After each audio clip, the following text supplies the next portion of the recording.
বিশ্ব সংবাদে আপনাকে স্বাগত। শুরুতেই জানাবো হাতে পাওয়া সর্বশেষ আন্তর্জাতিক সংবাদের শিরোনাম, পরে বিস্তারিত। ইসরায়েল ফিলিস্তিন পুরোদমে যুদ্ধ চলছে, আর এই যুদ্ধের সর্বশেষ আন্তর্জাতিক গুরুত্বপূর্ণ আপডেট সংবাদ জানিয়ে দিব। শুরুতেই রয়েছে ইসরায়েলি বন্দরে নতুন করে হামলা চালালো ইরাকের প্রতিরোধ যোদ্ধারা। এরপর জানাবো মধ্যপ্রাচ্যে বন্দুক বাড়ছে ইরানের, কি করবে ইহুদিবাদী ইসরায়েল। আরও থাকবে রাশিয়ায় হামলা চালাতে ইউক্রেনের পশ্চিমা অস্ত্র ব্যবহারকে সমর্থন ন্যাটোর। আরও থাকবে কতগুলো চীনা যুদ্ধজাহাজ ও যুদ্ধবিমান সীমানায় ঠকেছিল, জানালো তাইওয়ান। এবং সর্বশেষে জানিয়ে দিব জেলেনস্কির বৈধতার মেয়াদ শেষ, ইউক্রেনের বৈধ প্রেসিডেন্ট কে, কার সাথে আলোচনা, প্রশ্ন পুতিনের। ইসরায়েলি বন্দরে নতুন করে হামলা চালালো ইরাকের প্রতিরোধ যোদ্ধারা। ইরাকি প্রতিরোধ যোদ্ধাদের জোট পপুলার মোবিলাইজেশন ইউনিট বা পিএমইউ এক বিবৃতিতে জানিয়েছে, গতকাল সন্ধ্যায় ইসরায়েলের এইলাত বন্দরের গুরুত্বপূর্ণ লক্ষ্যবস্তুতে তারা ড্রোন দিয়ে হামলা চালিয়েছে। পিএমইউ এর এই বিবৃতি টেলিগ্রাম চ্যানেলে প্রকাশ করা হয়েছে। ইহুদিবাদী ইসরায়েল গাজায় যে বর্বর আগ্রাসন ও গণহত্যা চালাচ্ছে তার প্রতিবাদে এবং ফিলিস্তিনি প্রতিরোধ যোদ্ধাদের সমর্থনে ইরাকি যোদ্ধারা ইসরায়েলি অবস্থানে এই হামলা চালিয়েছে। ইসরায়েলের বিরুদ্ধে এই ধরনের হামলা অব্যাহত থাকবে বলেও বিবৃতিতে হুঁশিয়ারি দেওয়া হয়েছে। গত 7 অক্টোবর ইহুদিবাদী ইসরায়েল অবরুদ্ধ গাজা উপত্যকায় বর্বর আগ্রাসন ও গণহত্যামূলক যুদ্ধ শুরু করলে ইরাকের প্রতিরোধ যোদ্ধারা এর বিরুদ্ধে রুখে দাঁড়ায়। মাঝে মধ্যেই তারা ইরাক থেকে ইসরায়েলের বিভিন্ন গুরুত্বপূর্ণ স্থাপনার লক্ষ্য করে হামলা চালাচ্ছে। এছাড়া ইরাকি যোদ্ধারা মধ্যপ্রাচ্যে বিভিন্ন মার্কিন ঘাঁটিতে হামলা চালিয়ে আসছে। ফিলিস্তিনের গাজা উপত্যকায় ইসরায়েল যে আগ্রাসন চালাচ্ছে তার প্রতি অকুণ্ঠ সমর্থন দিয়েছে আমেরিকা। মধ্যপ্রাচ্যে বন্ধু বাড়ছে ইরানের, কি করবে ইসরায়েল। মধ্যপ্রাচ্যে আরও একবার গোল দিলেন রুশ প্রেসিডেন্ট ভ্লাদিমির পুতিন। ইব্রাহিম রাইসিকে হারিয়ে ইরান সরকার যখন শোকের সাগরে ভাসছে, তখন তেহরানের জন্য সুখবর এনে দিয়েছে মস্কো। মধ্যপ্রাচ্যে অপ্রত্যাশিত এক বন্ধু পেতে যাচ্ছে ইরান, আর পেছনের কারিগর রুশ প্রেসিডেন্ট পুতিন। অথচ কয়েক বছর আগে ইরানের সঙ্গে সম্পর্ক ছিন্ন করেছিল ওই দেশ। 2016 সালে রিয়াদে শিয়া ধর্মীয় নেতা নিমর আল নিমরকে মৃত্যুদণ্ড দেয় সৌদি আরব। এরপর থেকেই বছর তেহরানে এবং মাশহাদে সৌদি দূতাবাস ও কনসুলেটে হামলার ঘটনা ঘটে। এই ঘটনায় ইরানের সঙ্গে সৌদি আরবের সম্পর্ক ছিন্ন হয়। এরই জের ধরে তেহরানের সঙ্গে সম্পর্ক ছিন্ন করে বাহরাইন। দীর্ঘ 8 বছর পর এখন ইরানের সঙ্গে আবারও সম্পর্ক ঘনিষ্ঠ করতে চায় মানামা প্রশাসন।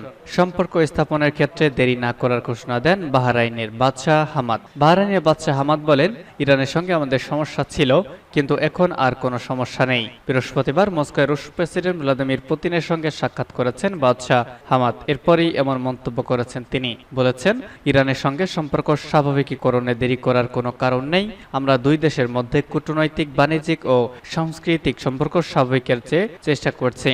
চলতি মাসে বাহরাইনে আরব লীগের 33তম সামিট অনুষ্ঠিত হয়। ফিলিস্তিন ও ইসরায়েলের মধ্যে দুই রাষ্ট্র সমাধানের আলোচনা পুনরুজ্জীবিত করতে একটি আন্তর্জাতিক শান্তি সম্মেলনের আয়োজন করতে মানামার প্রতি আবেদন জানায় আরব লীগের সদস্য রাষ্ট্ররা। রাশিয়া বার্তা সংস্থা ইন্টারফ্যাক্সকে বাদশাহ হামাদ বলেন, এই সমস্যার সমাধানে আমরা সবার আগে রাশিয়ার সহায়তা চাই। গেল বছরের মার্চে চীনের মধ্যস্থতায় সৌদি আরব ও ইরান তাদের ভেঙে যাওয়া সম্পর্ক পুনরায় জোড়া লাগায়। মধ্যপ্রাচ্যে পরিবর্তনের এমন হাওয়া বইতে শুরুর পর এটিকে স্বাগত জানায় বাহরাইন। ওই সময় বাহরাইনের পররাষ্ট্র মন্ত্রণালয় জানিয়েছিল, এই ধরনের চুক্তি মতবিরোধ দূর করতে ইতিবাচক পদক্ষেপ হিসেবে কাজ করবে, আর আলোচনা ও কূটনীতির মাধ্যমে আঞ্চলিক সংঘাত সমাপ্তির পথ তৈরি করবে। এদিকে মধ্যপ্রাচ্যের রাজনীতিতে গেল কয়েক বছরে অনেক পরিবর্তন এসেছে। ইসরায়েলের সঙ্গে যেমন আরব রাষ্ট্রগুলোর সম্পর্ক স্থাপনের পথ খুলেছে, তেমনই সংঘাতও বেড়েছে এই অঞ্চলে। এমত অবস্থায় বছর কয়েক আগে ইসরায়েলের সঙ্গে সম্পর্ক স্থাপন করে বাহরাইন। তবে নিজেদের চিরশত্রু ইরান যদি এবার বাহরাইনকে পাশে পায়, তাহলে বেনিয়ামিন নেতানিয়াহু যে নিরাপত্তাহীনতায় ভুগবেন তা আর বলার অপেক্ষাই রাখে না। রাশিয়ায় হামলা চালাতে ইউক্রেনের পশ্চিমা অস্ত্র ব্যবহারকে সমর্থন করে ন্যাটো। ন্যাটো মহাসচিব জেন্স স্টলটেনবার্গ এক বিবৃতিতে বলেছেন, ইউক্রেনের আন্তর্জাতিক স্বীকৃতিও রাশিয়ার ভূখণ্ডে অবস্থিত সামরিক স্থাপনায় আঘাত আনতে সক্ষম হওয়া উচিত। খবর তাসের।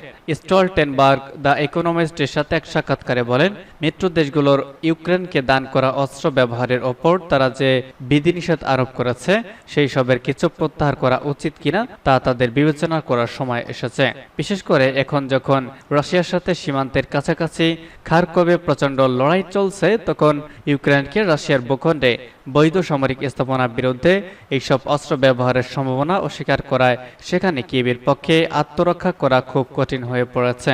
যাই হোক, স্টলটেনবার্গ ইউক্রেনের আকাশে রুশ ক্ষেপণাস্ত্র ভূপাতিত করতে ন্যাটো সদস্যরা তাদের বিমান প্রতিরক্ষা ব্যবস্থা ব্যবহার করতে পারে এমন ধারণা প্রত্যাখ্যান করেছেন। তিনি বলেন, ইউক্রেনে ন্যাটোর স্থলসেনা পাঠানোর কোনো ইচ্ছা আমাদের নেই, আমরা সংঘাতের পক্ষে যাব না। এর আগে রুশ পররাষ্ট্রমন্ত্রী সের্গেই ল্যাভরভ বলেছিলেন, রাশিয়ার মাটিতে পশ্চিমা অস্ত্র ইতিমধ্যেই ব্যবহার করা হয়েছে।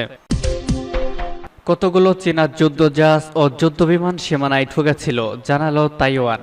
শুক্রবার শেষ হয়েছে তাইওয়ান ঘিরে চীনের 2 দিনের সামরিক মহড়া। এই মহড়ায় অংশ নিয়েছিল বোমারু বিমান ও যুদ্ধজাহাজ। তাইওয়ান প্রণালীতে এই মহড়ায় কতগুলো যুদ্ধজাহাজ ও যুদ্ধবিমান অংশ নিয়েছিল আজ সেই প্রকাশ করেছে তাইওয়ানের প্রতিরক্ষা মন্ত্রণালয়। তাদের দাবি, এদিন 46টি যুদ্ধবিমান মধ্যরেখা অতিক্রম করেছে। শুক্রবার রাতে চীনের সামরিক চ্যানেলের খবরে বলা হয়, মহড়া শেষ হয়েছে।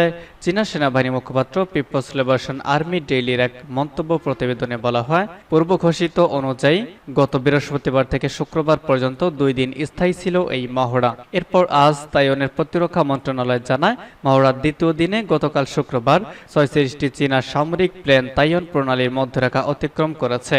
এটিকে চীন ও তাইওয়ানের মধ্যে বিভক্তকারী অনানুষ্ঠানিক রেখা হিসেবে বিবেচনা করা হয়ে থাকে।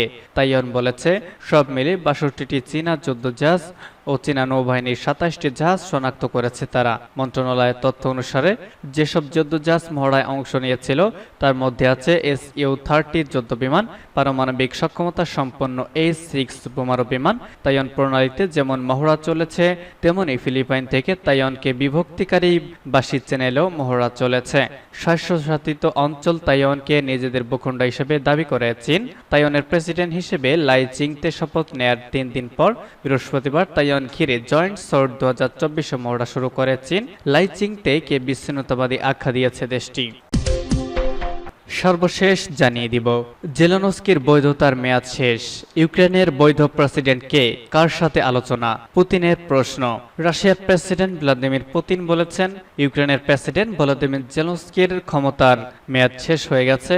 সে কারণে কিয়েভের সাথে যে কোনো রকমের অর্থবহ আলোচনা করতে হলে রাশিয়াকে আগে নিশ্চিত করতে হবে কে বৈধভাবে ইউক্রেনের প্রতিনিধিত্ব করবেন।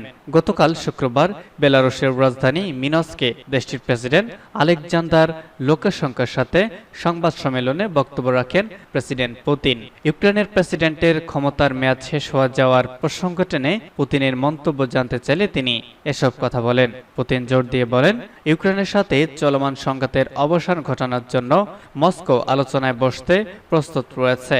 তবে আলোচনা অবশ্যই সাধারণ জ্ঞানের ভিত্তিতে হবে এবং সরজমিনের বাস্তবতা স্বীকার করতে হবে। আলোচনা কার সাথে হবে তা নিয়েও প্রশ্ন তোলেন পুতিন। পুতিন বলেছেন, আমি স্বীকার করছি এটি খুবই অদ্ভুত ধরনের প্রশ্ন, কিন্তু আমরা জানি এর বর্তমান রাষ্ট্রপ্রধানের ক্ষমতার মেয়াদ শেষ হয়ে গেছে। পুতিন বলেন, আসন্ন শান্তি শীর্ষ সম্মেলন আগামী মাসে সুইজারল্যান্ডে অনুষ্ঠিত হতে চলেছে, যা কিয়েভ সরকার সক্রিয়ভাবে প্রচার করেছে।